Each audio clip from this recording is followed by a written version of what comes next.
शिवम त्यागी, मैं आपसे शुरुआत करना चाहूंगी और इस सवाल के साथ कि सियासी बयानबाजी पर मैं अभी बात नहीं करना चाहती हूँ। मैं पहले आपसे ये पूछना चाहती हूँ कि जो एफआईआर दर्ज हुई है उस एफआईआर में भोले बाबा का नाम नहीं है।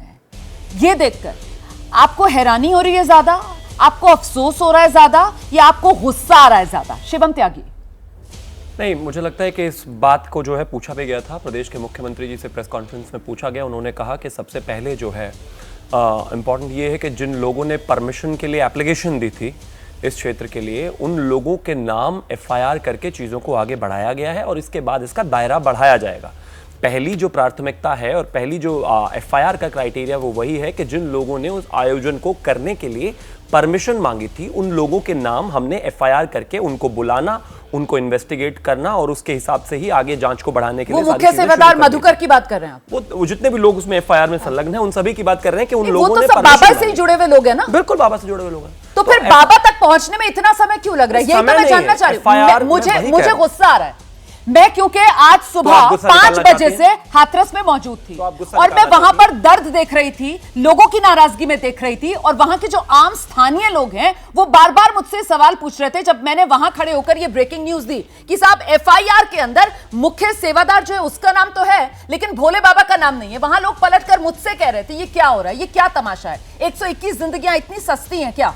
किसने कहा इतनी सस्ती है? और अगर आपको गुस्सा निकालना है, पहले आप गुस्सा निकाल लीजिए, कहीं कोई दो राय नहीं है, बिल्कुल निकाल लीजिए गुस्सा। अगर आपको उस निकालने से थोड़ी शांति मिलती है, मैं कहता हूं ठीक है, स्वागत है आपका। लेकिन सच्चाई ये है कि जिन लोगों ने वहां पर कार्यक्रम की परमिशन मांगी थी वो सारे लोगों का नाम वहां पर उस एफआईआर में है और उस एफआईआर का दायरा बढ़ाया जाएगा। प्रदेश के मुख्यमंत्री ने कहा है कि हम किसी को बख्शने वाले नहीं हैं, चाहे वो बाबा सूरजपाल हो चाहे उसके आसपास हो। हमने ऑलरेडी उनके खिलाफ एफआईआर दर्ज करके उनसे पूछताछ करनी शुरू कर दी है। हमें किसी से नहीं वो है, एफआईआर में नाम आ जाए या कल आए उससे कोई किसी का कुछ नहीं बदलने वाला है, लेकिन विषय साफ है, बख्शा कोई नहीं जाएगा। ठीक है, मुझे गुस्सा इसलिए आ रहा है क्योंकि जिन लोगों के नाम है आयोजक, आप जो कह रहे हैं कि साहब जिन्होंने परमिशन ली वो लोग आसमान से नहीं टपके ना, मतलब दुनिया जान रही है कि वो लोग कौन हैं। मैंने कहा आसमान से टपके? वही बाबा से जुड़े हुए सरकार ने कहा आसमान से टपके, किसने कहा आसमान से टपके? लेकिन बावजूद इसके बाबा का नाम नहीं, क्योंकि पहली प्राथमिकता यही है। हाँ।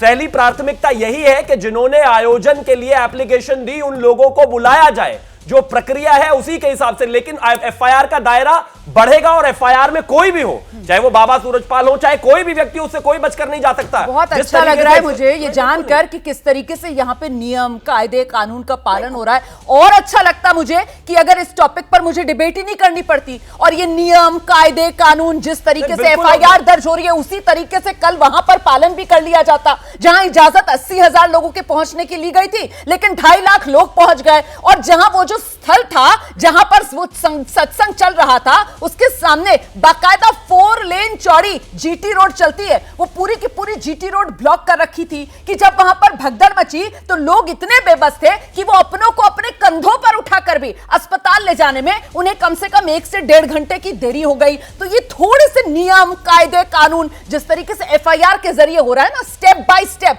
ऐसे स्टेप बाय स्टेप फॉलो कर लिए जाते तो आज ये चर्चा नहीं करनी पड़ती। खैर अच्छा है सुरेंद्र राजपूत जी, कल नहीं पर आज तो कम से कम स्टेप बाय स्टेप कानून का पालन हो रहा है। एफआईआर में फिलहाल भोले बाबा का नाम नहीं है। सुरेंद्र राजपूत, अब क्या कहूं मैं, सबसे बड़ी बात तो यह है कि भारतीय जनता पार्टी के लोग स्टेप बाय स्टेप अपराधियों को शरण देते हैं। पहले कहते हैं कि ऐसा करना है वैसा करना है, फिर कहते हैं कि प्रशासन को बचाना है, फिर कहते हैं शासन को बचाना है, फिर कहते हैं मुख्यमंत्री को बचाना है। हम तो छोटी छोटी 2-3 चीज़ें कहते हैं। पहली चीज़ तो मैं बहुत स्पष्ट बता दूं कि जो लोग ये कहते हैं राजनीति हो रही है या राजनीति, बिल्कुल राजनीति होगी। इस पर क्यों नहीं होगी राजनीति? राजनीति इसलिए होगी कि प्रशासन की जो रवैया है, ढीला ढाला रवैया है, उससे मृतकों को और उसके परिवार वालों को और जो घायल लोग हैं उनको सहारा मिल सके। इसके लिए क्यों नहीं राजनीति? इन्होंने तो कह दिया 2 लाख रुपए मिलेंगे, हम कहते हैं 50 लाख रुपए दीजिए। एक बात। दूसरी बात, क्या राजनीति इस पर नहीं होगी कि आप 5 मिनट के लिए किसी सड़क को बंद करने के लिए तो पूरे देश में हंगामा कट जाता है, यहां 1-1, 1.5 दिन के लिए, 2-2 दिन के लिए सड़कें बंद की जाती हैं। अगर वो सड़क जीटी रोड बंद नहीं होती तो आज की डेट में इतने मृतक नहीं होते, नंबर 1।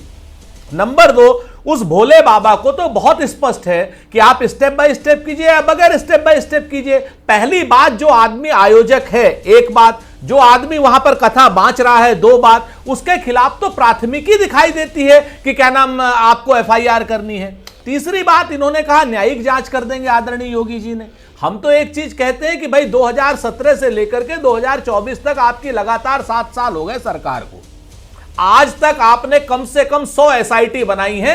अरविंद जैन जी बैठे हुए हैं, ये अभी बहुत बचाव करेंगे, तो अरविंद जैन जी से मैं ये पूछना चाहता हूं कि लगभग उन 100 एसआईटी में से कितनी एसआईटीओं की जांच आ गई है और कितनी न्यायिक जांच आ गई है और कौन से दोषियों के खिलाफ कार्रवाई हुई है। चूंकि पुलिस महकमे के डीजी रहे, इसलिए इनको ज्यादा जानकारी है सत्ता के निकट। ठीक है सर। तो मैं आपसे सिर्फ इतना पूछना चाहता हूं कि जितनी एसआईटी बनी, जितनी न्यायिक क्या नाम जांचें हुई, और उसके बाद आपने कितनों को आपने कार्रवाई करी। और एक आखिरी बात कह दूं रोमाना जी, जो क्या नाम अभी योगी जी कह रहे थे कि इस पर राजनीति ना करें और इस पर बयानबाजी ना करें, तो मैं सिर्फ इतना याद दिला देता हूं, 26/11 से बड़ा दर्दनाक हादसा, आतंकी हमला कभी नहीं हुआ आज तक हमारे देश पर। और 27 तारीख की शाम को नरेंद्र मोदी जी उस आतंकी स्थल पर जाकर के बाकायदा प्रेस कॉन्फ्रेंस कर रहे थे।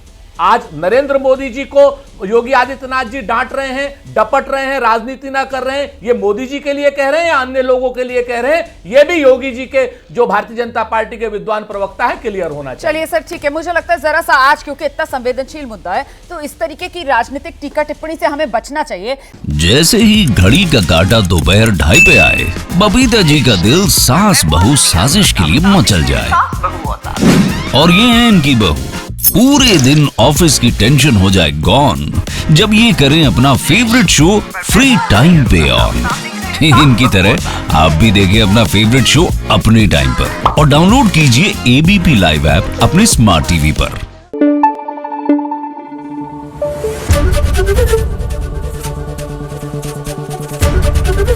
एबीपी न्यूज आपको रखे आगे।